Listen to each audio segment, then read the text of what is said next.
afternoon. Good afternoon, ma'am. Good afternoon, ma'am. Good afternoon, ma'am. Good afternoon. ma'am. Prayer start ചെയ്തോളൂ.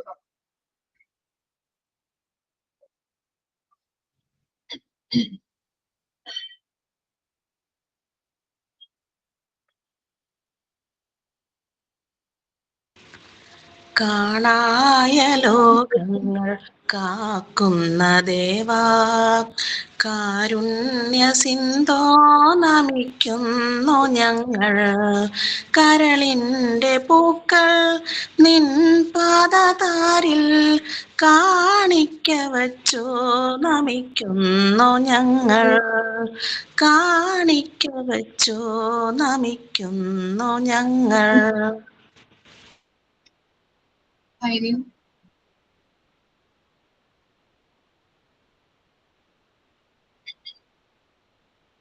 Signing ആരാണ്?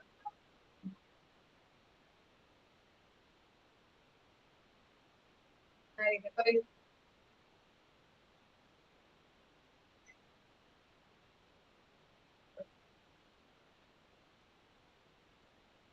Yeah, Jia, ma'am. Good afternoon, everyone. Today I am going to sign in Mildred ma'am class with a short poem. Ants go marching one by one, hurrah, hurrah. Ants go marching one by one, hurrah, hurrah. Ants go marching one by one, and the little one stops to suck his thumb, and they all go marching down to the ground to get out of the rain. Boom, boom, boom. Ants go marching two by two, hurrah, hurrah. Ants go marching two by two, hurrah, hurrah. Ants go marching two by two, and the little one stops to climb a tree, and they all go marching down to the ground to get out of the rain. Boom, boom, boom, boom. Thank you all. നന്നായിരുന്നു അല്ലേ? നന്നായിരുന്നു. ആരാണ്? ഞാനാണ് മാം. Good evening, ma'am, and good evening, my dear friends. Every new day is another chance to change your life. Taught by Roshni. Thank you, ma'am.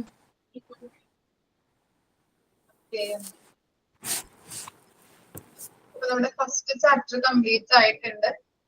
ഇനി next unit 3 ട്ടോ. Module 4 ആയിട്ടില്ല നമ്മൾ എടുത്തോണ്ടിരുന്നത്. Okay, unit 3 roles and responsibilities, early child education, family engagement. Chapter ആണ് എടുക്കാൻ പോകുന്നത്. എന്താണ് early childhood എഡ്യൂക്കേഷനില് ഫാമിലിക്ക് ഉണ്ടാകുന്ന ഫാമിലി എൻഗേജ്മെന്റിന്റെ ഫാമിലിയിലെ റോൾസും റെസ്പോൺസിബിലിറ്റീസും എന്തൊക്കെയാണ് എന്നുള്ള കുറച്ച് കാര്യങ്ങളാണ് അവിടെ എളുപ്പത്തിൽ നമുക്ക് മനസ്സിലാക്കിയെടുക്കാൻ പറ്റുന്ന ഒന്നാണ്. അപ്പോൾ അത് അധികം ക്ലാരിഫിക്കേഷൻസ് അങ്ങനെയൊന്നും ഉണ്ടാവില്ല. ഡിഫറൻസോ അങ്ങനെ എന്തെങ്കിലും ഡിഫിക്കൽട്ടീസ് ഒന്നും ഇല്ല. നമുക്ക് അതിൽ വായിച്ച് മനസ്സിലാക്കാൻ പറ്റുന്ന ചാപ്റ്റർ ആണ്. ഓക്കെ, ശരിക്കും പറഞ്ഞിട്ടുണ്ടെങ്കിൽ ഏർലി ചൈൽഡ്ഹുഡിൽ എന്താണ് ഫാമിലിക്ക് എന്തെങ്കിലും റോൾസ് ഉണ്ടോ അല്ലെങ്കിൽ റെസ്പോൺസിബിലിറ്റീസ് ഉണ്ടോ? എന്താണ് അഭിപ്രായം? ഉണ്ട്. റോഷ്നി ഉണ്ടെന്നാണ് പറയുന്നത് അല്ലെ? എന്താണ് റോഷ്നി അങ്ങനെ പറയാനുള്ള കാരണം? കുട്ടികളുടെ സ്വഭാവ രൂപീകരണത്തിൽ ഏറ്റവും കൂടുതൽ പങ്കുള്ളത് ഫാമിലിക്ക് തന്നെയാണ്. ശേഷം മാത്രമാണ് സ്കൂളിനും സൊസൈറ്റിക്കും ഉള്ളത്. കാരണം അവർക്ക് അവരുടെ ചെറുതിലെ ഉള്ള നീറ്റ്നെസ് ആയാലും അതുപോലെ തന്നെ മറ്റുള്ളവരുടെ പെരുമാറ്റം ആയാലും ദൈവഭക്തി ഓവറൊന്നും വേണ്ട, എന്നാലും കുറച്ചൊക്കെ വേണം മാം. അത് സ്വഭാവ രൂപീകരണത്തിന് ഒരു പ്രധാന പങ്ക് വഹിക്കുന്ന ഒരു കാര്യം തന്നെയാണ്. ഇത്രയേ ഉള്ളൂ. ശരിയാണല്ലേ റോഷ്നി പറഞ്ഞത്? നമ്മള് എന്താണ് നമ്മളുടെ കുഞ്ഞുങ്ങൾ ശരിക്കും ഡെവലപ്മെന്റിലേക്ക് അല്ലെങ്കിൽ എന്താണ് ഡെവലപ്പ് ചെയ്ത് വരുന്നത് അല്ലെ? എന്താണ് നമ്മുടെ വീട്ടിൽ നിന്നാണ് അല്ലെ ഓരോ കാര്യങ്ങൾ പഠിച്ചു വരുന്നത്. മാതാപിതാക്കൾ ചെയ്ത് ഓരോ കാര്യങ്ങൾ പറഞ്ഞു കൊടുത്ത് അവരെ ശീലിപ്പിച്ചിട്ടാണ് പിന്നീടാണ് സ്കൂളിലേക്ക്, അംഗനവാടി, സ്കൂള് അങ്ങനെ ആയിട്ട് കുഞ്ഞുങ്ങൾ വളരുന്നത്. അപ്പൊ നമ്മൾ നല്ല രീതിയിൽ കുട്ടികളെ പഠിപ്പിക്കുക, പഠിക്കാനായിട്ടും അത് ശരിക്കും പറഞ്ഞിട്ടുണ്ടെങ്കിൽ ഫാമിലിക്കും പങ്കുണ്ട്. നോക്കാം. District administrators, teachers, and the teacher assistant and the social staff all play a crucial role in engaging families in their children's education with the careful planning for staff and families. എന്താണ് കുട്ടികളുടെ വിദ്യാഭ്യാസത്തില് കുടുംബങ്ങളുടെ ഉൾപ്പെടുന്നത് എല്ലാ എന്താണ് ജില്ലാ ഭരണാധികാരികള്, അതുപോലെ തന്നെ അധ്യാപകര്, അധ്യാപക സഹായികള്, സാമൂഹിക ജീവനക്കാര് എന്നിവർക്കെല്ലാം നിർണായക പങ്കുണ്ട്. എല്ലാവർക്കും ഇതിന്റെ നിർണായക പങ്കാണുള്ളത്. ഇവരെ എന്താ ചെയ്യുന്നത്, ഇങ്ങനെയുള്ള ഒരു പങ്ക് വഹിക്കുന്നതിലൂടെ തന്നെ നല്ല രീതിയിലുള്ള ഒരു പ്രോപ്പർ പ്ലാനിങ്ങിലൂടെയും നമുക്ക് എന്താണ് ഫാമിലിക്കായാലും അതുപോലെ തന്നെ സ്റ്റാഫിനായാലും നല്ല രീതിയിലുള്ള പ്രയോജനം ലഭിക്കുന്നുണ്ട്. ഇങ്ങനെ നല്ല രീതിയിൽ കുഞ്ഞുങ്ങളെ വളർത്തിയെടുക്കുന്നതിൽ നമുക്ക് എന്താ പറയാ എഡ്യൂക്കേഷൻ ഇൻസ്റ്റിറ്റ്യൂഷൻ ആയാലും അതുപോലെ തന്നെ ഫാമിലിക്ക് നല്ല രീതിയിലുള്ള ഗുണങ്ങൾ ലഭിക്കുന്നുണ്ട് അല്ലെ. ഓക്കെ, ഇനി നമുക്ക് നോക്കാം ഓരോ കാര്യങ്ങളാണ് പറയുന്നത്. ഡിസ്ട്രിക്ട് പേഴ്സണൽസിൽ വരുന്നത് അഡ്മിനിസ്ട്രേറ്റേഴ്സ് വരുന്നുണ്ട്, teacher and assistance, social service personnels. Okay, ഇത്തരം കാര്യങ്ങളാണ് വരുന്നത്. ഒന്ന് വായിച്ചു നോക്കിയേ. അഡ്മിനിസ്ട്രേറ്റേഴ്സ് വഹിക്കുന്ന കാര്യങ്ങൾ നോക്കിയേ എന്തൊക്കെയാണെന്നുള്ളത്. 2 പോയിന്റാണ് അവിടെ കൊടുത്തിരിക്കുന്നത്, വായിച്ചു നോക്കാം കേട്ടോ.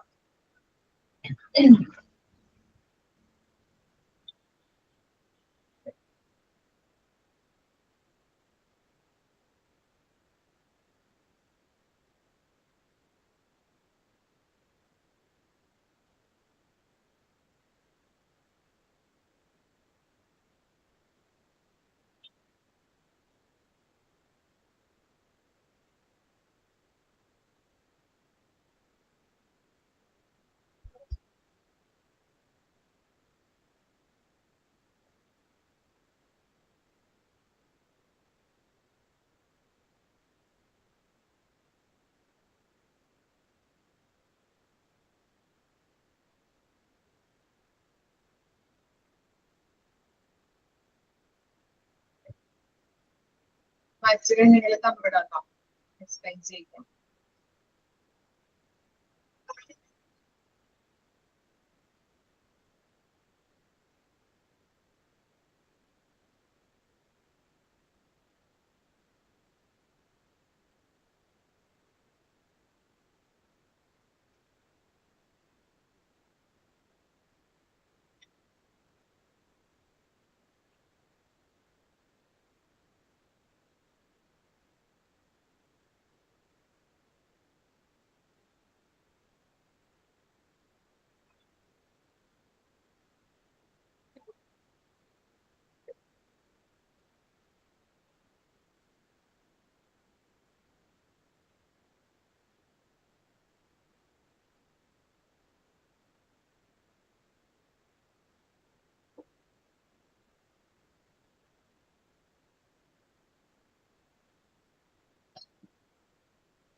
കഴിഞ്ഞോ അഡ്മിനിസ്ട്രേറ്റേഴ്സ്?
എക്സ്പ്ലെയിൻ ചെയ്യാൻ പറ്റുമോ? ഇവിടെ പറയുന്നത് ഫാമിലീസിനെ സ്കൂളിലെ ആക്ടിവിറ്റീസിലും പരിപാടികളും അങ്ങനെ എന്തെങ്കിലും ഉണ്ടെങ്കിൽ അതിലേക്ക് സ്കൂളുമായിട്ട് ഇൻവോൾവ് ചെയ്യിക്കാൻ പറ്റുന്ന ആ ഒരു സ്ട്രക്ചർ കീപ്പ് ചെയ്യുക. അത് അവർ ഡെവലപ്പ് ചെയ്ത് കൊണ്ടുവരണം. അഡ്മിനിസ്ട്രേറ്റേഴ്സ് അതിൽ കോൺസെൻട്രേറ്റ് ചെയ്യേണ്ട കാര്യമുണ്ട്. കാരണം ഫാമിലീസിനും ഒരു ഇൻവോൾവ്മെന്റ് അവരെ കുട്ടികളിലായാലും സ്കൂളിന്റെ പ്രവർത്തികളിലായാലും ഉണ്ടാവാൻ വേണ്ടിയിട്ട് അവർക്ക് ഓപ്പർച്യൂണിറ്റീസ് ഉണ്ടാക്കി കൊടുക്കണം. അതുപോലെ സ്റ്റാഫ്സിന്റെയും പിന്നെ അവിടെ വർക്ക് ചെയ്യുന്ന ടീച്ചേഴ്സിന്റെയും എല്ലാം ഇതിലേക്ക് വേണ്ടിയിട്ട് അവര് പ്രൊഫഷണലി അവർ ഡെവലപ്മെന്റ് ആവാൻ വേണ്ടിയിട്ട് അവരെ സ്കില്ലും എല്ലാം ഇംപ്രൂവ് ആവാൻ വേണ്ടിയിട്ട് അവർക്ക് ട്രെയിനിങ് പോലെ ഉള്ള ഓപ്പർച്യൂണിറ്റീസ് ക്ലാസ്സുകളോ ട്രെയിനിങ് കോഴ്സുകളായിട്ടോ അങ്ങനെ അവർക്ക് ഇയർലി അങ്ങനെ ഡെവലപ്പ് ചെയ്യാൻ വേണ്ടിയിട്ടുള്ള സാഹചര്യം ഉണ്ടാക്കി കൊടുക്കണം. അതുപോലെ ഫാമിലീസിനും ഓരോരോ കുട്ടികളും പല പല സ്ഥലങ്ങളിലാണ് വരുന്നത്. ഇപ്പൊ അവർ ഇക്കണോമിക്കൽ സ്റ്റാറ്റസ് വേറെ ആയിരിക്കാം, അവരെ സാഹചര്യങ്ങൾ വേറെ ആയിരിക്കാം, എല്ലാവരും യുണീക്ക് ആയിരിക്കും. സോ അവർക്കും അതിലുള്ള ഒരു ഓപ്പർച്യൂണിറ്റി അഡ്മിനിസ്ട്രേറ്റേഴ്സ് ഉണ്ടാക്കി കൊടുക്കണം. പറഞ്ഞ കാര്യങ്ങൾ എന്താണ് ഫാമിലിക്ക് എന്താണ് ഓപ്പർച്യൂണിറ്റീസ് അല്ലെ, ഫാമിലിക്ക് നല്ല രീതിയിലുള്ള ഓപ്പർച്യൂണിറ്റീസ്. ഇപ്പൊ നമ്മളിപ്പോ ഫാമിലിയിൽ എന്താ പറയാ, ഇപ്പോ PTA പ്രസിഡന്റിനെയൊക്കെ തിരഞ്ഞെടുക്കുന്നത് എങ്ങനെയാണ്?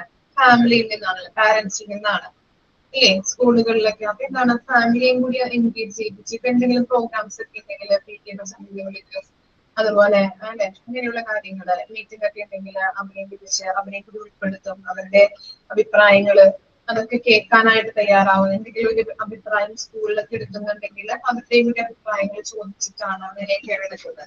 അപ്പൊ അവരെയും കൂടി ഉൾപ്പെടുത്തിക്കൊണ്ട് ഇപ്പൊ എന്ത് കാര്യങ്ങളായാലും അവർക്കും അവസരങ്ങൾ കൊടുക്കാം.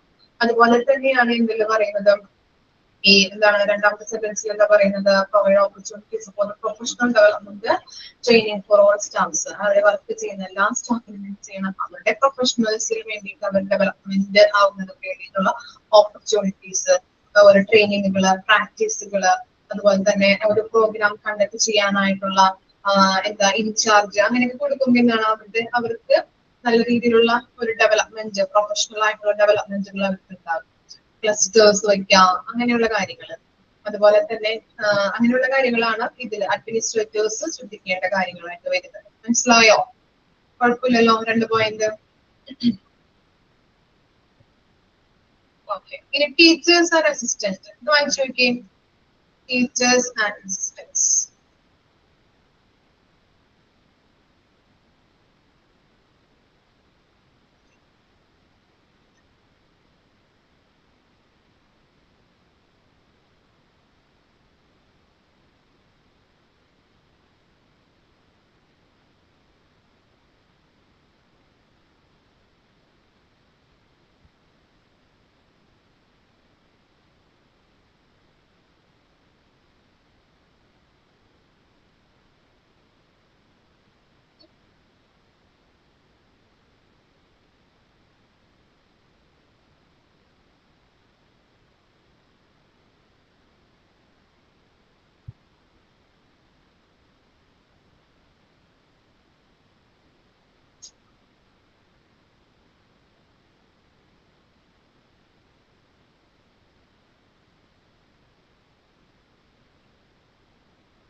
വായിച്ചോ, എക്സ്പ്ലെയിൻ ചെയ്ത് നോക്കിയേ. Teachers and assistant.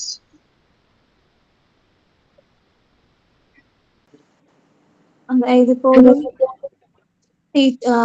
ഒരു കുട്ടിയുടെ മെയിൻ ആയിട്ട് ഇൻഫ്ലുവൻസ് ചെയ്യുന്നത് ഫസ്റ്റ് 3 എൻവയോൺമെന്റ് ആണ്: ഫാമിലി, സ്കൂൾ, അതുപോലെ തന്നെ സൊസൈറ്റി. അപ്പൊ സ്റ്റുഡൻസിന് മെയിൻ ആയിട്ട് ഒരു ഫൗണ്ടേഷൻ വരുന്ന ഫാമിലീസ് ആണ്. അപ്പൊ പാരന്റ്സിന് സ്റ്റുഡൻസിന്റെ അതായത് ഓരോരോ ഡെവലപ്മെന്റും കാര്യങ്ങളും അറിയാനും കാര്യങ്ങൾക്കൊക്കെ ഒരു ഇതുണ്ട്. അപ്പോ മെയിൻ ആയിട്ട് സ്കൂളിലേക്ക് വരുമ്പോൾ അവർ വെൽക്കം ചെയ്യുക, ടീച്ചേഴ്സ് അവർക്ക് നല്ലൊരു വെൽക്കമിങ് എൻവയോൺമെന്റ്, ഒരു അറ്റ്മോസ്ഫിയർ അവർക്ക് പ്രൊവൈഡ് ചെയ്യുക. ഓരോ ഇപ്പൊ മീറ്റിങ്ങോ അല്ലെങ്കിൽ വല്ല കോൺഫറൻസോ അങ്ങനെയൊക്കെ വരുമ്പോൾ പാരന്റ്സിന് വേണ്ടിയിട്ട് അവർ വരുമ്പോൾ ഒരു നല്ലൊരു അറ്റ്മോസ്ഫിയർ, അതായത് ഒരു പ്ലസന്റ് ആയിട്ടുള്ള വെൽക്കം അറ്റ്മോസ്ഫിയർ അല്ലെങ്കിൽ എൻവയോൺമെന്റ് പ്രൊവൈഡ് ചെയ്യുക. അതുപോലെ തന്നെ ടീച്ചേഴ്സ്, പാരന്റ്സ് വരുമ്പോൾ, ഫാമിലീസ് വരുമ്പോൾ ആ സ്റ്റുഡൻസിന്റെ ലൈഫ്സ് എങ്ങനെയാണ്, വീട്ടിൽ എങ്ങനെയാണ് ആ കുട്ടി അതുപോലെ ഇങ്ങനത്തെ കാര്യങ്ങൾ ചെയ്യുന്നത്, അതുപോലെ ഫാമിലീസിനെ ആയാലും കമ്മ്യൂണിറ്റി ആയിട്ട് എങ്ങനെയാണ് ആ കുട്ടി ഇന്ററാക്ട് ചെയ്യണേ, അങ്ങനത്തെ ഇൻഫോർമേഷൻസ് ഒക്കെ ഗ്യാദർ ചെയ്യുക, കളക്ട് ചെയ്യുക. അതുപോലെ തന്നെ ഫാമിലീസിനെ സപ്പോർട്ട് ചെയ്യുക. ഇപ്പോൾ ഓരോ ഇവന്റ്സും കാര്യങ്ങളൊക്കെ വരുമ്പോൾ ഫാമിലീസിന്റെ പങ്കെന്ന് പറയുന്നത് ഒരു കുട്ടിയുടെ ജീവിതത്തിൽ ഫസ്റ്റ് ഫൗണ്ടേഷൻ ആണ് ഫാമിലി എന്ന് പറയുന്നത്. അപ്പോ ഫാമിലീനെ എൻകറേജ് ചെയ്യുക, അതുപോലെ ഓരോ കാര്യങ്ങൾ അവരെ സപ്പോർട്ട് ചെയ്യുക. കുട്ടിയുടെ ലേണിംഗ് ഔട്ട്കംസ് കൂട്ടാനും അതുപോലെ തന്നെ ബെറ്റർ ആയിട്ടുള്ള അക്കാഡമിക് പെർഫോമൻസ് കിട്ടാൻ വേണ്ടിയിട്ട് നല്ലൊരു എൻവയോൺമെന്റ് ക്രിയേറ്റ് ചെയ്യുക. അതുപോലെ തന്നെ ഫാമിലീസ് നല്ല രീതിയിൽ സപ്പോർട്ട് ചെയ്യുക, ഓരോരോ കാര്യങ്ങൾ ചെയ്യാനൊക്കെ ഓരോ ഇൻഫോർമേഷൻസും അവരുടെ കുട്ടിയുടെ ഓരോ ഡെവലപ്മെന്റ്, ഓരോ സ്റ്റേജസ്, അങ്ങനത്തെ കാര്യങ്ങളൊക്കെ പാരന്റ്സിന് ഒരു കമ്മ്യൂണിക്കേഷൻ പോലെ കൊടുക്കുക. അതുപോലെ തന്നെ അവരെ സപ്പോർട്ട് ചെയ്യുക. നന്നായിരുന്നു അല്ലെ, കറക്റ്റ് ആണ് പറഞ്ഞത് കേട്ടോ. ഓക്കെ, നമ്മൾ എന്താണ് ഇപ്പോ പാരന്റ്സ് മീറ്റിംഗ് ഒക്കെ സ്കൂളുകളിൽ വെക്കാറുണ്ട്. അപ്പൊ എന്താണ് കുട്ടികളുടെ പ്രോഗ്രസ് എങ്ങനെയാണെന്നുള്ളത് മനസ്സിലാക്കാനായിട്ട്, അതുപോലെ തന്നെ ഇപ്പൊ എന്തെങ്കിലും കാര്യം പാരന്റ്സിനോട് പറയണമെന്നുണ്ടെങ്കിൽ ഓരോ ഗ്രൂപ്പുകൾ ഇപ്പോ എന്താണ് ഇപ്പോ ഫസ്റ്റ് സ്റ്റാൻഡേർഡിൽ പഠിക്കുന്ന കുട്ടിയാണെങ്കിൽ ആ ഫസ്റ്റ് സ്റ്റാൻഡേർഡിന്റെ ഗ്രൂപ്പ് ഉണ്ടാവും, വാട്സപ്പ് ഗ്രൂപ്പ് ഉണ്ടാവും, അതിൽ അറിയിക്കും അല്ലെ. പിന്നെ പരീക്ഷകളുണ്ട്, അതുപോലെ സ്കോളർഷിപ്സ്, എന്തെങ്കിലും പ്രോഗ്രാംസ്, യൂത്ത് ഫെസ്റ്റിവൽ, ഇതൊക്കെ നമ്മൾ അറിയിക്കുന്നുണ്ട്. ഫാമിലിയെ എൻഗേജ് ചെയ്യിപ്പിച്ചുകൊണ്ടാണ് ഓരോ കാര്യങ്ങളും സ്കൂളിൽ നടക്കുന്നത്, ആണോ? ഇല്ലേ? നിങ്ങളുടെ മക്കളെയൊക്കെ നിങ്ങൾ ചേർക്കാറില്ലേ ഓരോ കാര്യങ്ങളിലും അല്ലെ? അതുപോലെ തന്നെ എന്താണ്, അപ്പൊ ഫാമിലിയെയും കൂടി ഉൾപ്പെടുത്തിക്കൊണ്ടാണ് ഓരോ കാര്യങ്ങളും സ്കൂളുകൾ ചെയ്യുന്നത്. ടീച്ചേഴ്സും അഡ്മിനിസ്ട്രേറ്റേഴ്സും മാത്രമല്ല, നിങ്ങളുടെ പാരന്റ്സിനെയും നിങ്ങളെയും കൂടി ഉൾപ്പെടുത്തിക്കൊണ്ടാണ് ഓരോ കാര്യങ്ങൾ. എന്നാൽ മാത്രമാണ് ആ ഇൻസ്റ്റിറ്റ്യൂഷണൽ ഡെവലപ്മെന്റ് ഉണ്ടാവുള്ളൂ. അതുപോലെ തന്നെ എന്താണ് ആഷ്മി പറഞ്ഞതുപോലെ തന്നെ ഓരോ കാര്യങ്ങള് കുഞ്ഞുങ്ങളെ എന്താണ് നല്ല രീതിയിൽ പിന്നെ അവർക്ക് വളരാൻ വേണ്ടതായിട്ടുള്ള ഡെവലപ്മെന്റ് ഓരോ പ്രോഗ്രാംസുകൾ കണ്ടിട്ട് ചെയ്യാറുണ്ട്. അതുപോലെ തന്നെ കുഞ്ഞുങ്ങളിൽ വരുന്ന അസുഖങ്ങള്, ഇപ്പോ ചെവി കേൾക്കാനായിട്ട് അല്ലെങ്കിൽ എന്തെങ്കിലും ഇപ്പോ എന്താ മൂക്കില് ദശ വളരുന്നത്, അതിന്റെ മോൾക്കൊക്കെ സ്കൂള് തുറന്നപ്പോ തന്നെ ഇങ്ങനെ ഒരു അവയർനെസ് പ്രോഗ്രാംസ് ഉണ്ടായിരുന്നു. ഡോക്ടറെ കൊണ്ടുവന്നിട്ട് കുഞ്ഞുങ്ങളിൽ പഠിക്കാൻ പറ്റാത്ത ഒരു സാഹചര്യം, അതുപോലെ തന്നെ എപ്പോഴും തുമ്മലും ജലദോഷം ഒക്കെ വരുമ്പോ എന്താണ് പ്രശ്നം, ചിലപ്പോ നമ്മളെ അമ്മമാരെന്താണ് പഠിക്കുന്നില്ല അല്ലെങ്കിൽ ചീത്ത പറയും, ചിലപ്പോ തല്ലുപോലെ പഠിക്കാത്തത് കൊണ്ട്. പക്ഷെ ചിലപ്പോ അവരില് അങ്ങനെയുള്ള പ്രശ്നങ്ങൾ ഉള്ളത് കൊണ്ടായിരിക്കാം പഠിക്കാൻ ബുദ്ധിമുട്ട്, എപ്പോഴും അസുഖങ്ങൾ വരുന്നത്, ശ്വാസം മുട്ട്, അതുപോലെ തന്നെ ഉറങ്ങാൻ പറ്റാത്ത സാഹചര്യങ്ങൾ. അപ്പൊ ഡോക്ടറെ കൊണ്ടുവന്നിട്ട് അവര് ഒരു അവയർനെസ് പ്രോഗ്രാം വെച്ചിരുന്നു. അഡിനോയിഡിന്റെ ഒരു പ്രശ്നം അങ്ങനെ കുട്ടികളിൽ ഉണ്ടാകുന്നുണ്ട്, അതുകൊണ്ടാണ് ഇങ്ങനെ വരുന്നത് എന്ന് പറഞ്ഞിട്ടുള്ളത്. അപ്പോ അങ്ങനെയുള്ള കാര്യങ്ങളൊക്കെ പാരന്റ്സിനെ ബോധവാന്മാരാക്കുക. അതുപോലെ തന്നെ പല അവയർനെസ് പ്രോഗ്രാം, സെക്സ് എഡ്യൂക്കേഷൻ, കുട്ടികളുടെ അവയർനെസ് കൊടുക്കാനായിട്ട് അങ്ങനെയുള്ള കാര്യങ്ങൾ. അതുപോലെ തന്നെ പിന്നെന്താ യൂത്ത് ഫെസ്റ്റിവലിനൊക്കെ എന്താണ് നമ്മളെ ഗ്രൂപ്പിലൊക്കെ അറിയിക്കും ഇന്ന കാര്യങ്ങൾ, ഇന്ന പ്രോഗ്രാംസ് എന്നൊക്കെ പറഞ്ഞിട്ട്. അപ്പൊ നിങ്ങൾ എന്ത് ചെയ്യണം, കുട്ടികളെ അതില് പഠിപ്പിക്കുക മാത്രമല്ലല്ലേ ശരിക്കും പറഞ്ഞിട്ടുണ്ടെങ്കിൽ ആ പ്രോഗ്രാംസും കൂടി നമ്മൾ കണ്ടക്ട് ചെയ്യിപ്പിച്ച് അവർക്ക് എന്താണ് സ്റ്റേജ് ഫിയർ മാറ്റി അവരെ നല്ലൊരു വിദ്യാർത്ഥികളാക്കിയിട്ട് മാറ്റാനായിട്ട് നമ്മൾ ശ്രമിക്കണം. അപ്പൊ പാരന്റ്സും കൂടിയും അതിനകത്ത് ഉൾപ്പെടുന്നുണ്ട്. ഓക്കെ, മനസ്സിലായില്ലേ? അപ്പൊ ഓരോ കാര്യങ്ങൾ നമ്മൾ ചെയ്യാനായിട്ടുള്ളത് ശ്രദ്ധിക്കാം. കുഞ്ഞുങ്ങളില് എന്തൊക്കെ പ്രോഗ്രാംസുകൾ അവരെ കൊണ്ട് ചെയ്യാൻ പറ്റും, നല്ല രീതിയിൽ അക്കാദമിക് ആയിട്ടുള്ള രീതിയിൽ എക്സ്ട്രാ കരിക്കുലർ ആക്ടിവിറ്റീസ് ആയിട്ട് നമുക്ക് നോക്കാൻ പറ്റും. അതുപോലെ തന്നെ അവർക്ക് ഇഷ്ടമനുസരിച്ച് അവരെ പഠിപ്പിക്കാനായിട്ട് നോക്കാം. ഇപ്പൊ എക്സ്ട്രാ കരിക്കുലർ ആക്ടിവിറ്റീസ് ഒക്കെ എന്താണ്, ചിലപ്പോ ഡാൻസ്, പാട്ട്, അതുപോലെ തന്നെ സ്കേറ്റിംഗ്, അങ്ങനെയുള്ള പല കാര്യങ്ങളും. അപ്പൊ ചിലപ്പോ നമ്മൾ പറയും നീ അതിന് ചേരണം, ഇതിന് ചേർന്നാൽ മതി. കുട്ടികളുടെ ഇഷ്ടമനുസരിച്ച് നമ്മൾ അവരെ പഠിപ്പിക്കാനായിട്ടും അതുപോലെ തന്നെ അവരെ നല്ല രീതിയിലുള്ള ഒരു ലേണിംഗ് ഔട്ട്കം ഉണ്ടാക്കിയെടുക്കാനായിട്ടും ശ്രമിക്കും. ഓക്കെ, ഇനി എന്താ സോഷ്യൽ സർവീസ് പേഴ്സണൽസ് വായിച്ചു നോക്കിയും.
അയച്ചു കഴിഞ്ഞാ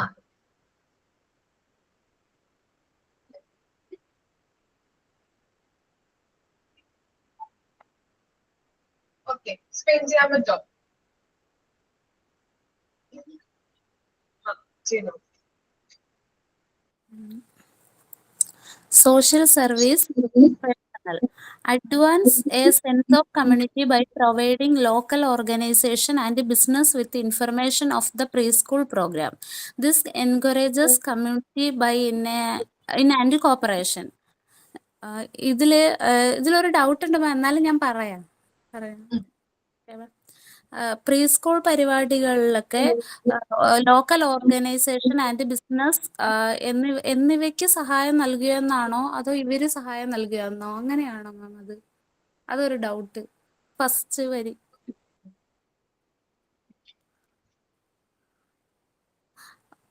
പിന്നെ അതുപോലെ തന്നെ ഇത് സോഷ്യൽ കമ്മ്യൂണിക്കേഷനെയൊക്കെ അത് എൻകറേജ് ചെയ്യുന്നുണ്ട്. പിന്നെ രണ്ടാമത്തെ സെന്റൻസ് പറയുന്നത് conduct home visit and host family meeting in district in order to foster a sense of security and trust on the family centre. ഇത് പറയുന്നത് വീടുകളിലൊക്കെ അവരുടെ സേഫ്റ്റിയും കുട്ടികളുടെ സെക്യൂരിറ്റിയൊക്കെ ചെക്ക് ചെയ്യുന്നതിനായിട്ട് ട്രസ്റ്റ് എന്നിവയൊക്കെ ഗ്രോ ചെയ്യാനായിട്ട് ഹൗസ് വിസിറ്റിങ്ങും മീറ്റിങ്ങും ഒക്കെ നടത്തുക എന്നാണ്. മൂന്നാമത്തെ സെന്റൻസ് പറയുന്നത് offer a variety of training and meeting on topic that support the needs of the family. ഫാമിലിക്കായിട്ട് മീറ്റിങ്ങും ട്രെയിനിങ്ങും ഒക്കെ നൽകാനാണ് പറയുന്നത്. The goal of the training should be to improve understanding, increasing the knowledge and help form and bond between the district families and the community. ഇതുവഴി ട്രെയിനിങ്ങും ഒക്കെ മസ്റ്റായിട്ട് നൽകുന്നത് വഴി അണ്ടർസ്റ്റാൻഡ് ഇംപ്രൂവ് ചെയ്യുകയും നോളജ് ഇൻക്രീസ് ചെയ്യുകയും അത് അവർ തമ്മിലുള്ളൊരു ബോണ്ടും ഹെൽപ്പും ഒക്കെ ഫാമിലിക്കും കമ്മ്യൂണിറ്റിക്കും ഒക്കെ ഉണ്ടാവുകയും ചെയ്യുന്നു. കാര്യങ്ങളാണ് അതിനകത്ത് വരുന്നത്. സോഷ്യൽ സർവീസ് സ്കൂൾ പ്രോഗ്രാമിനെ കുറിച്ചുള്ള വിവരങ്ങൾ തദ്ദേശ സ്വയംഭരണ സ്ഥാപനങ്ങൾക്കും ബിസിനസ്സുകാർക്കും നൽകിക്കൊണ്ട് സാമൂഹിക ബോധം വളർത്തിയെടുക്കാനായിട്ട് സമൂഹത്തിൽ പങ്കാളിത്തത്തിനെയും അതുപോലെ തന്നെ സഹകരണത്തെയും പ്രോത്സാഹിപ്പിക്കുക എന്നതാണ് ഫസ്റ്റ് പോയിന്റ് പറയുന്നത്.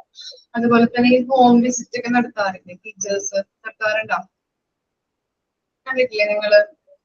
എന്തിനു വേണ്ടിയിട്ടാണ് ഹോം വിസിറ്റ് നടത്തുന്നത്? ഹോം മാം പിന്നെ കുട്ടികൾ തന്നെ വീട്ടിൽ വരാൻ പറ്റിയില്ലെങ്കിൽ അവര് ഒരു സ്കൂളിൽ ഇത്ര കുട്ടികൾക്ക് ഒരു ടീച്ചറിനെ നൽകും. എന്നിട്ട് ഫാമിലിയിൽ ആരൊക്കെ ഉണ്ട്, അവരെങ്ങനെങ്കിലും മിസ്യൂസ് ചെയ്യപ്പെടുന്നു എന്നൊക്കെ ഓരോരോ ക്വസ്റ്റ്യൻസ് ചോദിച്ചുകൊണ്ടിരിക്കും. ഇപ്പൊ അവിടെ ഗ്രാൻഡ് പേരൻസ് ഒക്കെ ഉണ്ട്, അവരെ കുറിച്ചും എല്ലാം ഇങ്ങനെ ചോദിക്കും. അങ്ങനെ ബുദ്ധിമുട്ടുകളൊക്കെ. ബുദ്ധിമുട്ടുകള് മിസ്യൂസ് ചെയ്യുന്നുണ്ടോ, സെക്യൂർഡ് ആണോ എന്നൊക്കെ കുറിച്ച് അറിയാൻ വേണ്ടിയിട്ടാണ് ഹോം വിസിറ്റ് ഒക്കെ നടത്തുന്നത്. അതുപോലെ തന്നെ ചില കുട്ടികളിലൊക്കെ എന്താണ് സ്കൂളിൽ വന്ന് പഠിക്കാൻ പറ്റാത്ത കുട്ടികളുണ്ടാവില്ലേ, എന്തെങ്കിലും പ്രശ്നങ്ങളോ മാനസികമായിട്ടോ അല്ലെങ്കിൽ ഹാൻഡിക്യാപ്ഡ് ഒക്കെ ആയിട്ടുള്ള കുട്ടികൾ വരുന്നുണ്ട്. അതുപോലെ തന്നെ എന്തെങ്കിലും പ്രശ്നങ്ങളായിട്ടുള്ള കുട്ടികളൊക്കെ ആണെങ്കിൽ അവർക്ക് ചിലപ്പോൾ വരാനൊക്കെ ബുദ്ധിമുട്ടായിരിക്കും. അങ്ങനെയുള്ള കുട്ടികൾക്കും നല്ല സഹായങ്ങളൊക്കെ നൽകാൻ വേണ്ടിയിട്ട് അവരുടെ കാര്യങ്ങൾ അന്വേഷിക്കാൻ വേണ്ടിയിട്ട് ടീച്ചേഴ്സ് ഒക്കെ പോകാറുണ്ട്. കണ്ടിട്ടില്ലേ നിങ്ങള് അങ്ങനെയുള്ള കാര്യങ്ങൾ അത് ഉദ്ദേശിക്കുന്നത്? പിന്നെ അതുപോലെ തന്നെ എന്താണ്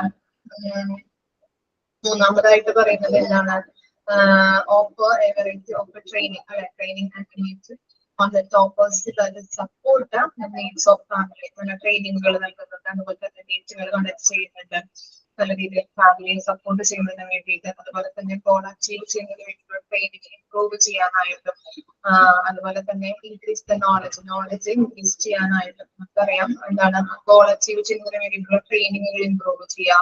അതുപോലെ തന്നെ നല്ല രീതിയിൽ നോളജ് ഇൻക്രീസ് ചെയ്യുന്നതിന് വേണ്ടിയിട്ടുള്ള കാര്യങ്ങൾ അപ്പോൾ അവർ തമ്മിലൊരു ബോണ്ട് അതുവഴി ഉണ്ടാക്കുന്നുണ്ടെന്നാണ് പറയുന്നത്.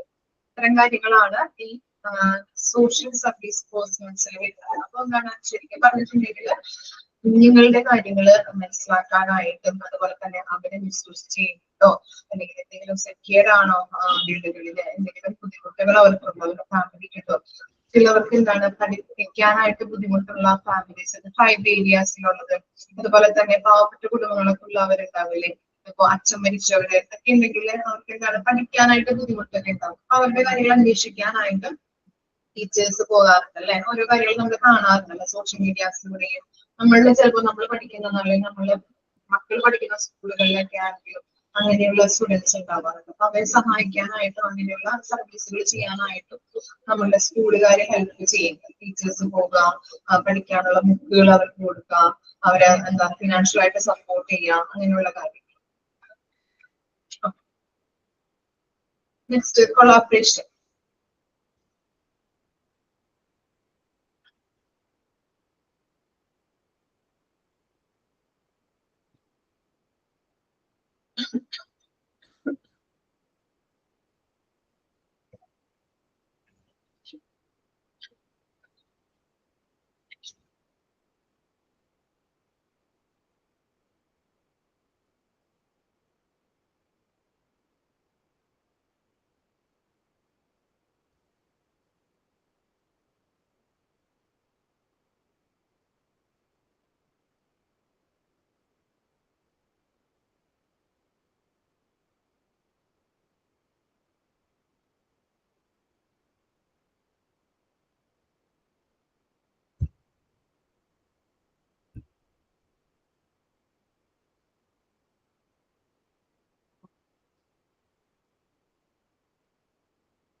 ഞാൻ തന്നിടാട്ടോ.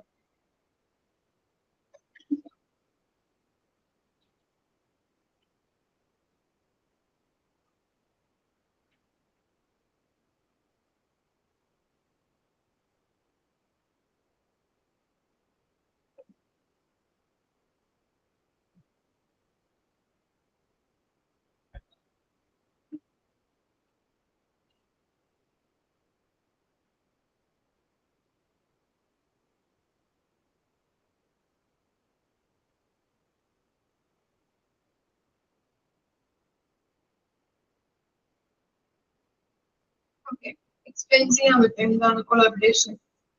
സഹകരണം അല്ലെ? കൊളാബറേഷൻ പറയുന്നത് തന്നെ ഒരുമിച്ച് വർക്ക് ചെയ്യുക, അല്ലെങ്കിൽ സഹകരണത്തോടുകൂടി വർക്ക് ചെയ്യുക, ഒരു ഗോൾ അച്ചീവ് ചെയ്യാൻ വേണ്ടിയിട്ട് ഒരുമിച്ച് വർക്ക് ചെയ്യുക അല്ലെങ്കിൽ സഹകരണത്തോടുകൂടി വർക്ക് ചെയ്യുക. അതൊരു കുട്ടിയുടെ അക്കാഡമിക് പെർഫോമൻസിന് മാത്രമല്ല, കുട്ടിയുടെ ലൈഫിലെ സക്സസിനും കൂടി വേണ്ടിയിട്ട്, രണ്ട് ഔട്ട്കംസിനും കൂടി വേണ്ടിയിട്ട് ഒരുമിച്ച് വർക്ക് ചെയ്യണതിനാണ് കൊളാബറേഷൻ എന്ന് പറയുന്നത്. അതുപോലെ ഈ കൊളാബറേറ്റീവ് റിലേഷൻഷിപ്പ് എക്സിസ്റ്റ് ചെയ്യുന്നത് മെയിൻ ആയിട്ട് ഒരു കുട്ടീനെ ഇൻഫ്ലുവൻസ് ചെയ്യുന്ന 3 എൻവയോൺമെന്റ് ആണ്: ഫാമിലി, സ്കൂള്, സൊസൈറ്റി അല്ലെങ്കിൽ കമ്മ്യൂണിറ്റി എന്ന് പറയുന്നത്. അപ്പൊ ഈ 3 എൻവയോൺമെന്റും ഒരുമിച്ച് അല്ലെങ്കിൽ സഹകരണത്തോടുകൂടി വർക്ക് ചെയ്യുന്ന റിലേഷൻഷിപ്പ് എന്തായാലും അവിടെ ബിൽഡപ്പ് ചെയ്യണം. അതുപോലെ തന്നെ ഈ സഹകരണത്തിന് വേണ്ടിയിട്ട് ഒരു റിലേഷൻഷിപ്പ് ഡെവലപ്പ് ചെയ്യാനായിട്ട് 2 കാര്യങ്ങൾ മെയിൻ ആയിട്ട് വേണ്ടത്. ഒന്ന് മ്യൂച്വൽ റെസ്പെക്റ്റും അതുപോലെ ഒരു ഓൺഗോയിങ് കമ്മ്യൂണിക്കേഷൻ, ഒരു സ്ഥിരമായ ഒരു കമ്മ്യൂണിക്കേഷൻ എന്ന് പറയുന്ന ഒരു ഇമ്പോർട്ടൻറ്റ് ഫാക്ടർ ആണ്. കാരണം പാരന്റ്സും കുട്ടിയും തമ്മിൽ ഒരു കമ്മ്യൂണിക്കേഷൻ എന്തായാലും ഉണ്ടായിരിക്കണം, പാരന്റ്സും ടീച്ചേഴ്സും ഒരു കമ്മ്യൂണിക്കേഷൻ ഉണ്ടായിരിക്കണം, അതുപോലെ ടീച്ചേഴ്സും കുട്ടികളും തമ്മിലൊരു കമ്മ്യൂണിക്കേഷൻ എന്തായാലും ആ ഒരു ടു വേ കമ്മ്യൂണിക്കേഷൻ എന്തായാലും ഉണ്ടായിരിക്കണം. ഇപ്പൊ ഒരു കുട്ടി വീട്ടിൽ എങ്ങനെയാണെന്ന് അറിയേണ്ടത് ഫാമിലീസിന് അറിയാൻ പറ്റുള്ളൂ. അതുപോലെ അപ്പൊ അങ്ങനത്തെ കാര്യങ്ങൾ, ഇപ്പൊ കുട്ടി എങ്ങനെയാണ് വീട്ടിൽ ബിഹേവ് ചെയ്യണത്, കുട്ടി എങ്ങനെയാണ് പഠിക്കുന്നത്, അങ്ങനത്തെ കാര്യങ്ങളൊക്കെ ഒരു ഫാമിലിക്ക് അല്ലെങ്കിൽ പാരന്റ്സിന് അറിയാൻ പറ്റത്തുള്ളൂ. അപ്പൊ അങ്ങനത്തെ കാര്യങ്ങളൊക്കെ ടീച്ചേഴ്സിനായിട്ട് ഒരു കമ്മ്യൂണിക്കേഷൻ എന്തായാലും ഉണ്ടാകും, ടീച്ചേഴ്സിനും അത് അറിയാൻ പറ്റുള്ളൂ. അതുപോലെ തന്നെ ടീച്ചേഴ്സിനും ആ കുട്ടി സ്കൂളിൽ എങ്ങനെയാണ്, ആ കുട്ടിയുടെ ഓരോ സ്റ്റേജ് ഓഫ് ഡെവലപ്മെന്റ് എങ്ങനെയാണ്, ആ കുട്ടിയുടെ സ്ട്രെങ്ത് എന്താണ്, വീക്ക്നെസ് എന്താണെന്നൊക്കെ ചിലപ്പോൾ ടീച്ചറിനായിരിക്കും ചിലപ്പോൾ ഒത്തിരി കൂടി ഐഡന്റിഫൈ ചെയ്യാൻ പറ്റും. അപ്പൊ ടീച്ചേഴ്സും പാരന്റ്സ് ആയിട്ട് ഒരു കമ്മ്യൂണിക്കേഷൻ എന്തായാലും ഉണ്ടായിരിക്കണം. എന്നാൽ മാത്രമാണ് ആ ഒരു റിലേഷൻഷിപ്പ് അവിടെ ബിൽഡപ്പ് ചെയ്യാൻ ഒരുമിച്ച്, എന്നാലാണ് ഒരുമിച്ചായിട്ട് വർക്ക് ചെയ്തിട്ട് ആ കുട്ടിയുടെ ഔട്ട്കംസ് കൂട്ടാനായിട്ട് സാധിക്കത്തുള്ളൂ. പിന്നെ പറയുന്നത് 2 ക്വസ്റ്റ്യൻസ് പോലെ പറയുന്നുണ്ട്. അതായത് ഇപ്പോൾ ഡിസ്ട്രിക്റ്റ് എങ്ങനെയാണ് ഫാമിലീസിനെ എൻഗേജ് ചെയ്യാൻ വേണ്ടിയിട്ട് ഒരു 2 ക്വസ്റ്റ്യൻ പോലെ ചോദിക്കുന്നുണ്ട്. എങ്ങനെയാണ് ചിൽഡ്രൻ ഫാമിലീസിന് ഡിസ്ട്രിക്റ്റ് ആയിട്ട് ഒരു കമ്മ്യൂണിക്കേഷൻ വരുന്നത്, അതുപോലെ തന്നെ എങ്ങനെയാണ് ടീച്ചേഴ്സും അഡ്മിനിസ്ട്രേറ്റേഴ്സും അല്ലെങ്കിൽ സ്റ്റാഫ്സും ആ ഒരു മെസ്സേജ് കൺവേ ചെയ്യുന്ന 2 ക്വസ്റ്റ്യൻസ് ചോദിക്കുന്നുണ്ട്. അതുപോലെ തന്നെ പിന്നെ പറയുന്നത് എപ്പോഴും ഫസ്റ്റ് ടീച്ചർ അല്ലെങ്കിൽ ഫസ്റ്റ് എഡ്യൂക്കേറ്റർ, കുട്ടിയുടെ ഫസ്റ്റ് എഡ്യൂക്കേറ്റർ എന്ന് പറയുന്നത് എപ്പോഴും ഫാമിലിയാണ് അല്ലെങ്കിൽ പാരന്റ്സ് ആണ് ഫസ്റ്റ് എഡ്യൂക്കേറ്റേഴ്സ് ഓഫ് സ്റ്റുഡൻസ് എന്ന് പറയുന്നത്. അതെപ്പോഴും ആ ഒരു റെസ്പെക്റ്റോട് കൂടി ടീച്ചേഴ്സ് മനസ്സിലാക്കണം. അതുപോലെ തന്നെ ടീച്ചേഴ്സിന്റെ റോൾ എന്ന് പറയുന്നത് ആ ഒരു എഡ്യൂക്കേഷൻ എങ്ങനെയാണ് ആ കുട്ടിയുടെ നല്ല രീതിയിൽ റെസ്പെക്ടൈസ് ചെയ്യുക, അത് ആ ഒരു കുട്ടിക്ക് എങ്ങനെയാണ് എത്തിക്കുക എന്നാണ് റോളാണ് ടീച്ചേഴ്സിനുള്ളത്. അതുപോലെ തന്നെ ചിൽഡ്രൻസിന് വേണ്ടിയിട്ടുള്ള ഒരു എൻവയോൺമെന്റ്, നല്ലൊരു എൻവയോൺമെന്റ് ക്രിയേറ്റ് ചെയ്യേണ്ട ഉത്തരവാദിത്തം മെയിൻ ആയിട്ട് ഫാമിലീസിനാണ് വരുന്നത്. കാരണം ഫാമിലീസിനാണ്, ഒരു കുട്ടി കുടുംബത്തിൽ നിന്നാണ് മെയിൻ ആയിട്ട് ആദ്യമായിട്ട് ഒരു ഫൗണ്ടേഷൻ പോലെ വാല്യൂസ്, അതുപോലെ തന്നെ ഓരോ കാര്യങ്ങൾ പുതുതായിട്ടൊക്കെ പഠിക്കുന്നത് ഫാമിലീസ് ആണ്. അപ്പൊ ഫാമിലീസ് ആയിരിക്കും മെയിൻ ആയിട്ട് ഒരു ഇമ്പോർട്ടന്റ് സോഴ്സ് എന്ന് പറയുന്നത്. ഒരു ആ കുട്ടിക്ക് ഫസ്റ്റ് നോളേജ് ഒക്കെ ക്രിയേറ്റ് ചെയ്യേണ്ട, ഒരു എൻവയോൺമെന്റ് ക്രിയേറ്റ് ചെയ്യേണ്ട ഉത്തരവാദിത്തം മെയിൻ ആയിട്ട് ഫാമിലീസ് ആണ്. അപ്പൊ സ്കൂളും അതുപോലെ തന്നെ ആ കുട്ടിക്ക് വേണ്ടിയിട്ടുള്ള ഒരു എക്സ്പെർട്ടൈസ്, ആ നോളേജ് എങ്ങനെയാണ് നല്ല രീതിയിൽ കൺവേ ചെയ്യുന്ന ഉത്തരവാദിത്തമാണ് സ്കൂളിന് അല്ലെങ്കിൽ അഡ്മിനിസ്ട്രേറ്റേഴ്സിന് വരുന്നത്. അപ്പൊ എല്ലാവരും കൂടി ഒരുമിച്ച് കൊളാബറേറ്റ് ചെയ്ത് വർക്ക് ചെയ്താലാണ് ആ കുട്ടിയുടെ മെയിൻ ആയിട്ടുള്ള ലൈഫിലും അതുപോലെ തന്നെ ലേണിംഗ് ഔട്ട്കംസും കൂട്ടാനായിട്ട് ബെറ്റർ അക്കാഡമിക് പെർഫോമൻസ് ഒക്കെ കാഴ്ചവെക്കാനായിട്ട് മൂന്ന് സൊസൈറ്റീസും മൂന്ന് ഫാക്ടേഴ്സും അല്ലെങ്കിൽ മൂന്ന് എൻവയോൺമെന്റും ഒരുമിച്ച് ഒരു കൊളാബറേറ്റീവ് ആയിട്ട് വർക്ക് ചെയ്താൽ അത് സാധിക്കത്തുള്ളൂ. ഒന്നായിരുന്നു അല്ലെ അമൃത? Yes ma'am. ചെയ്യാൻ പറ്റുമോ? നന്നായിട്ട് പറഞ്ഞിട്ടുണ്ട് ആഷ്മി. ഇതിൽ കൂടുതൽ ശ്രമിച്ചോക്കാം മാം. ഒരു കുട്ടിയുടെ അക്കാദമിക്കലിയും അല്ലാതെ ലൈഫിൽ സക്സസ് ചെയ്യാൻ വേണ്ടിയിട്ട് എല്ലാ കാര്യങ്ങൾക്കും സഹായിക്കുന്നത് ഫാമിലി, ഇൻസ്റ്റിറ്റ്യൂഷൻ ആൻഡ് സൊസൈറ്റി ആണ്. അപ്പൊ ഈ മൂന്നാൾക്കാരുടെയും നല്ലൊരു സഹകരണം ഉണ്ടെങ്കിൽ ആ കുട്ടിക്ക് നല്ലൊരു സക്സസ് അറ്റൈൻ ചെയ്യാൻ പറ്റും. കാരണം എന്ന് വെച്ചാൽ ചിലപ്പോൾ ചില കുട്ടികൾ നമ്മൾ കണ്ടിട്ടുണ്ട് മാം, വീട്ടില് ഭയങ്കര ഹൈപ്പർ ആക്റ്റീവ് ആയിട്ടുള്ള ഒരു കുട്ടി, ചിലപ്പോൾ സ്കൂളിൽ നല്ല ഡിസിപ്ലിൻഡ് ആയ കുട്ടിയായിരിക്കും. ഞാൻ കണ്ടിട്ടുണ്ട് മാം, എന്റെ ചേച്ചീന്റെ മകൾ എങ്ങനെയാ, വീട്ടിൽ നമുക്ക് പറ്റത്തില്ല, ആള് ഭയങ്കര ഹൈപ്പർ ആക്റ്റീവ് ആണ്, ഒരു സ്ഥലത്ത് ഇരിക്കില്ല, പക്ഷെ സ്കൂളിൽ പോയാൽ ഗുഡ് ചൈൽഡ് ആണ്. അപ്പൊ നമുക്ക് വ്യത്യാസം മനസ്സിലാക്കാം. അപ്പൊ നമുക്ക് അത് പാരന്റ്സിന്റെ ഭാഗത്തു നിന്ന് മാത്രമേ നമുക്ക് അറിയാൻ പറ്റൂ. അല്ലെങ്കിൽ ടീച്ചറെ സംബന്ധിച്ചിടത്തോളം ആ കുട്ടി എങ്ങനെയാണ് വീട്ടിൽ പെരുമാറുന്നത് അറിയാൻ പറ്റത്തില്ല. അപ്പൊ പ്രോപ്പർ കമ്മ്യൂണിക്കേഷൻ അവിടെ ഉണ്ടായിരിക്കണം, ടീച്ചേഴ്സിന്റെ ഭാഗത്തു നിന്നായിക്കോട്ടെ പാരന്റ്സിന്റെ ഭാഗത്തു നിന്നായിക്കോട്ടെ. അപ്പൊ കാരണം ഈ സ്കൂളിൽ മാത്രം നന്നായിട്ടുള്ള കുട്ടി ചിലപ്പം ഭാവിയിലും അങ്ങനെ ആവാൻ പറ്റില്ല. അപ്പൊ എല്ലാ സ്ഥലത്തും ഒരുപോലെ ബിഹേവ് ചെയ്യാൻ പറ്റണമെങ്കിൽ ഇവരുടെ ഒരു കമ്മ്യൂണിക്കേഷൻ പ്രോപ്പർ ആയിട്ട് നടക്കണം. അപ്പൊ ഒരു കുട്ടിയെ സംബന്ധിച്ചിടത്തോളം പാരന്റ്സ് ആയിരിക്കും ഫസ്റ്റ് ടീച്ചേഴ്സ് എന്ന് പറയുന്നത്. അപ്പം ആ പാരന്റ്സിന് നമുക്ക് നമ്മുടെ കുട്ടികൾക്കുള്ള സ്ട്രെങ്ത് അല്ലെങ്കിൽ ഫിസിക്കലി എന്തെങ്കിലും സ്ട്രഗിൾ ചെയ്യുന്നുണ്ടോ, ചലഞ്ചസ് എന്തെങ്കിലും ഫേസ് ചെയ്യുന്നുണ്ടോ എന്നുള്ളത് ചിലപ്പം വീട്ടിലെ പാരന്റ്സിനായിരിക്കും ഏറ്റവും ഫസ്റ്റ് നന്നായിട്ട് അറിയാൻ പറ്റുന്നത്. അത് നമ്മൾ ആ കുട്ടികളുടെ ടീച്ചേഴ്സിനോട് നമ്മൾ പറഞ്ഞിരിക്കണം. കാരണം എന്നാൽ അതിന് വേണ്ട എന്തെങ്കിലും മുൻകരുതലുകൾ ടീച്ചേഴ്സിന് എടുക്കാൻ പറ്റും. ചിലപ്പോൾ എന്തെങ്കിലും ഐ പ്രോബ്ലംസ് ഉള്ള കുട്ടിയാണെങ്കിൽ ക്ലാസ്സിൽ ചിലപ്പം നമ്മൾ പറയുന്നില്ല ഷോർട്ട് സൈറ്റ് ഒക്കെ ഉണ്ടെങ്കിൽ ഫ്രണ്ട് ബെഞ്ചിൽ ഇരുത്തണം എന്നുള്ള കാര്യം നമ്മൾ പറഞ്ഞു കൊടുക്കണം അവർക്ക്. കാരണം 1-2 ദിവസത്തിൽ നമുക്കത് മനസ്സിലാക്കാൻ പറ്റുന്ന കാര്യമല്ലല്ലോ ഇങ്ങനത്തെ എന്തെങ്കിലും ഡിസേബിലിറ്റീസ്. അതുപോലെ തന്നെ സ്കൂളിലെ ടീച്ചേഴ്സിനായിരിക്കും ചിലപ്പോൾ കുട്ടികൾക്ക് എന്തെങ്കിലും എക്സ്ട്രാ ടാലന്റ് ഉണ്ടെന്ന് മനസ്സിലാക്കുന്നത് ചിലപ്പോൾ സ്കൂളിലെ ഫസ്റ്റ് ടീച്ചേഴ്സ് ആയിരിക്കും. ഡ്രോയിങ്ങിൽ നന്നായിട്ട് ചെയ്യും, അല്ലെങ്കിൽ സ്പോർട്സിൽ നന്നായിട്ട് മികവിട്ട് നിൽക്കുന്നുണ്ടെന്ന് ടീച്ചേഴ്സ് ആയിരിക്കും ഫസ്റ്റ് ഇത് മനസ്സിലാക്കുന്നത്. അപ്പോൾ ടീച്ചേഴ്സിന് പാരന്റ്സിന് അത് കമ്മ്യൂണിക്കേറ്റ് ചെയ്യാൻ പറ്റണം. നമ്മൾ എപ്പോഴും ആക്സസിബിൾ ആയിരിക്കണം, ടീച്ചേഴ്സ് ആയിക്കോട്ടെ പാരന്റ്സ് ആയിക്കോട്ടെ. അങ്ങോട്ടും ഇങ്ങോട്ടും ആ മ്യൂച്വൽ റെസ്പെക്ട് ഉണ്ടെങ്കിലേ അത് പറ്റത്തുള്ളൂ. എന്നാൽ മാത്രമേ ആ കുട്ടി ലൈഫിൽ അറ്റൈൻ ചെയ്യാൻ പറ്റത്തുള്ളൂ. ബാക്കിയൊക്കെ ആഷ്മി പറഞ്ഞിട്ടുണ്ട്. നന്നായിരുന്നു കറണ്ട് വരുന്നത്, കൂടുതൽ പറയേണ്ട ആവശ്യമില്ല. ക്ലിയർ ആയില്ലേ? കൊളാബറേഷൻ പറയേണ്ട ആവശ്യമില്ലല്ലോ.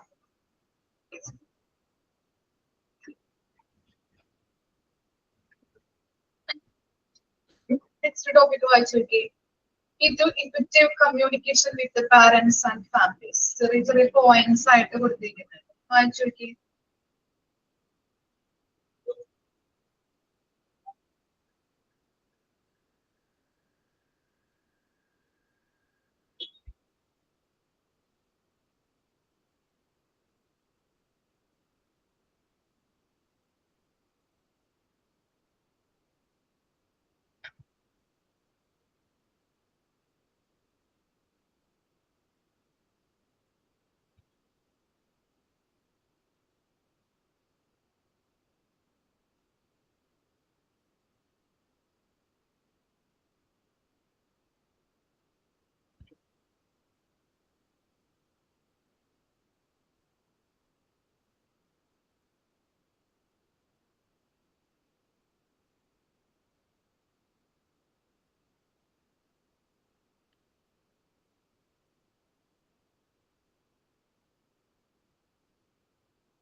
വായിച്ചു കഴിഞ്ഞാൽ കമ്പിടാട്ടോ.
അമൃത explain ചെയ്തോളൂ.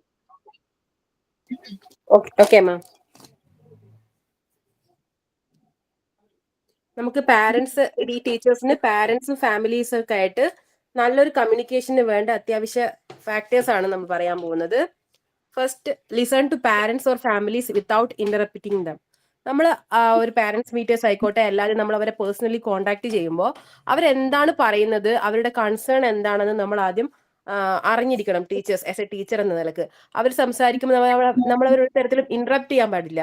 അവരുടെ കൺസേൺ എന്താണെന്ന് നമ്മൾ അറിഞ്ഞിരിക്കാനുള്ള ഒരു റെസ്പോൺസിബിലിറ്റി നമ്മൾ കാണിക്കണം. Then ask question about their views as well as their reservations. എന്താണ് അവരുടെ പ്രശ്നം, അല്ലെ അവരുടെ കുട്ടികളെ പറ്റിയുള്ള അവരുടെ കൺസേൺ എന്താണെന്നുള്ളത് നമ്മൾ വ്യക്തമായിട്ട് ചോദിച്ചിരിക്കണം. അതാണ് അടുത്തത് കാര്യം. ദെൻ അടുത്തത്, repeat back to parents or families what they have said to ensure you have a full understanding of what they are saying. അവർ പറഞ്ഞിരിക്കുന്ന കാര്യത്തിലുള്ള ഫുൾ ഫാക്ട് നമ്മൾ മനസ്സിലാക്കിയിരിക്കണം. അതർവൈസ് നമ്മൾ അതിന് റിപ്ലൈ കൊടുക്കാൻ പാടില്ല. കാരണം അവരുടെ പറഞ്ഞു കഴിഞ്ഞതിന് ശേഷം മാത്രം നമ്മൾ അതിന് റിപ്ലൈ ചെയ്യുക. കാരണം അവർ മൊത്തം പറഞ്ഞതിൽ അവർക്ക് അവരുടെ കുട്ടിയെ പറ്റിയുള്ള കൺസേൺ എന്താണ്, അല്ലെങ്കിൽ അവരെന്താണ് അതിൽ പറയാൻ ഉദ്ദേശിച്ചിരിക്കുന്ന കാര്യം നമ്മൾ ആദ്യം മനസ്സിലാക്കിയിട്ട് വേണം അവരോട് സംസാരിക്കാൻ. തിരിച്ച് നമ്മൾ റെസ്പോണ്ട് ചെയ്യുമ്പോൾ നമ്മൾ എംപതറ്റിക് ആയിരിക്കണം. നമ്മൾ അവരൊരു എന്താണ് പറയുക, കസ്റ്റമറിനെ പോലെ ട്രീറ്റ് ചെയ്യണം. എപ്പോഴും നല്ല എംപതിക്കായിട്ട് സംസാരിക്കുക, അങ്ങനെ പൊളൈറ്റ് ആയിട്ട് സംസാരിക്കുക. പിന്നെ പറയുന്നത് വെച്ചാല്, ഓരോ റിലീജിയൻ അല്ലെങ്കിൽ ഓരോ സെപ്പറേറ്റ് കാസ്റ്റ് ആയിക്കോട്ടെ, അവരുടെ ലാംഗ്വേജിൽ വ്യത്യാസം ഉണ്ടായിരിക്കും. നമ്മൾ കൺവേ ചെയ്യുന്ന കാര്യം സെയിം ആണെങ്കിലും പറയുന്ന ഭാഷ ചിലപ്പോൾ വ്യത്യാസമായിരിക്കും. അപ്പൊ നമ്മളത് എന്താണെന്ന് മിസ്അണ്ടർസ്റ്റാൻഡിങ്ങിന് സ്കോപ്പ് ഉണ്ട് അവിടെ. പക്ഷെ അത് നമ്മൾ എപ്പോഴും അവിടെ എന്താണ്, ഒരു മീഡിയേറ്ററെ വെക്കണം, ഒരു ട്രാൻസ്ലേറ്ററിനെ വെക്കണം. അപ്പൊ എന്താണ് അവർ പറഞ്ഞിരിക്കുന്നത്, ചിലപ്പോൾ ചില സ്ഥലത്തുള്ള ഭാഷകൾക്ക് സെയിം കാര്യങ്ങൾ തന്നെ നമ്മൾ വേറെ വേറെ സംസാരിക്കത്തില്ലേ.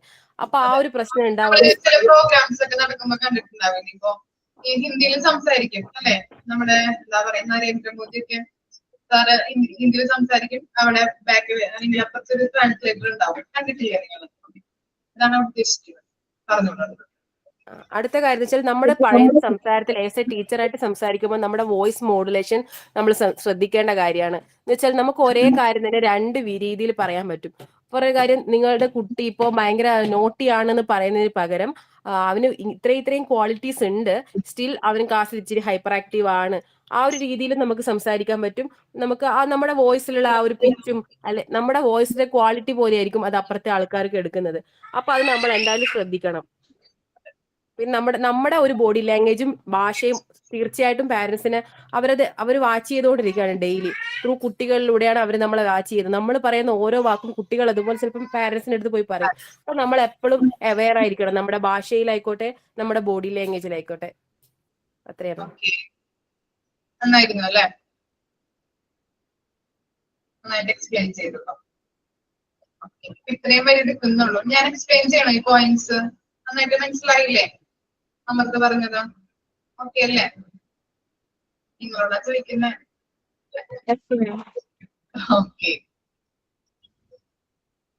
ഇനി പറയേണ്ട ആവശ്യമില്ലല്ലോ. ഇത്രയും വരെ വായിച്ച് മനസ്സിലാക്കിയിട്ട് വരാം കേട്ടോ. ഇവർ ഡൗട്ട് ഒന്നുമില്ലല്ലോ? ക്ലിയർ അല്ലേ? Okay, thank you. Thank you ma'am. Thank you ma'am.